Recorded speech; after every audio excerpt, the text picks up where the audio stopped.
جس کو کائنات میں سکون نہیں تھا اس سرکار پیغمبر خدا کی چادر کے نیچے آ جاتا تھا، اور جب سرکار پیغمبر خدا کو سکون نہیں ہوتا تھا وہ سرکار ابو طالب کی چادر کے نیچے آ جاتا تھا،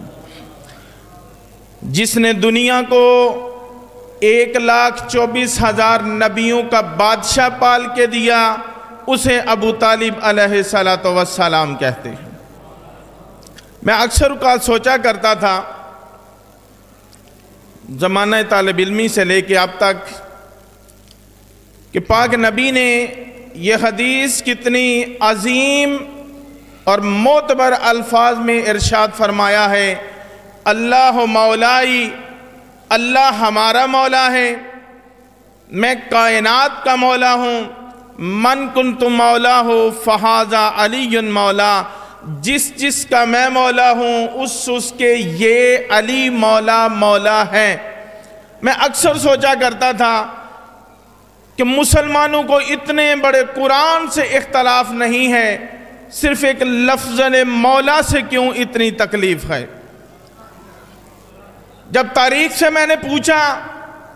کہ مسلمان کو اتنے بڑے قرآن سے مسئلہ نہیں، اس کو حفظ کر کے اپنے سینے میں چھپاتا جا رہا ہے، لیکن جب لفظ مولا آتا ہے مسئلہ کیوں بن جاتا ہے؟ تاریخ نے کہا یہ مسلمان کی عادت ہے، کیونکہ یہ لفظ مولا قرآن سے نہیں ملا، مولا لفظ قرآن سے ملنے کے بجائے مسلمان کو لفظ مولا ابو طالب کی زبان سے ملا تھا۔ میں نے کہا کیوں، کب ملا تھا؟ کہا تمہیں نہیں پتا، دعوت العشیرہ میں جب میرے نبی کو حکم ہوا تھا یا رسول اللہ جی مالک و خالق اللہ ان کو میرے دین کی تبلیغ کیجئے گا، تو جب میرے مولا رسول خدا نے سرکار ابو طالب علیہ السلام سے فرمایا چچا حکم خدا آیا ہے ان کو دین کی تبلیغ کیجئے گا، کہا بیٹا میں انتظام کر دیتا ہوں۔ اللہ کا گھر بھی مکہ میں تھا، اللہ کے رسول کا اپنا گھر بھی مکہ میں تھا،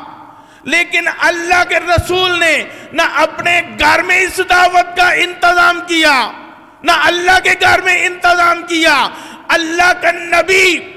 جس کے بارے میں اللہ سورہ نجم میں ارشاد فرما رہا ہے وَالنَّجْمَ إِذَا هَوَىٰ، میرا حبیب مجھ اللہ کو قسم ہے اس وقت کی کہ جب ستارہ ٹوٹا تو اپنی مرضی سے اپنے لبو کو حرکت نہیں دیتا۔ میں نے کہا مالک و خالق اللہ، تو پھر سرکار ابو طالب کے بارے میں کیا خیال ہے؟ کہا سے کوئی اپنے لوگوں کو بتا دے میں اپنے گھر میں بھی انتظام کروا سکتا تھا، نبی کے گھر میں بھی کروا سکتا تھا، لیکن اپنے نبی کو جس کی قسم میں قرآن میں کھا رہا ہوں اسے میں نے کہا تھا ابو طالب کے گھر میں میری پہلی مجلس کا انتظام کر۔ یا علی علیہ السلام مدد۔ بسم اللہ۔ جس ہستی کو پیغمبر خدا کے بارے میں حکم ملے کہ آج ابو طالب کے گھر میں انتظام کرنا ہے، ابو سفیان کی طرف سے ایک روایت ملتی ہے، وہ کہتا ہے مکہ میں قحط پڑ گیا، بہت سختی کا سال آ گیا، مکہ میں 360 قبیلے آباد تھے، ہم سب نے پروگرام بنایا کہ اپنے اپنے خداؤں کو اٹھائیں، ایک کھلے میدان میں لے کے آئیں، ان خداؤں کے سامنے بیٹھ کے گڑ گڑاتے ہیں، روتے ہیں، یہ ہو سکتا ہے مصیبت ٹال جائے۔ ابو سفیان کا جب یہ پروگرام فائنل ہوا وہ چلتا چلتا سرکار ابو طالب کے دروازے پہ آیا، آگے کہنے لگا اے ابو طالب ہم سب نے یہ پروگرام بنایا ہے کہ ہو سکتا ہے اپنے اپنے خداؤں کے سامنے گڑ گڑائیں، یہ مصیبت ختم ہو جائے، کیا کہنا چاہتا ہے؟ اپنے اپنے خداؤں کو لے کے فلاں میدان میں اکٹھے ہوتے ہیں، وہاں دیکھتے ہیں کس کا خدا کس کی مانتا ہے۔ سرکار ابو طالب نے کہا میں حاضر ہوں، مجھے کوئی اعتراض نہیں۔ اب مکہ میں بسنے والے 360 قبیلوں نے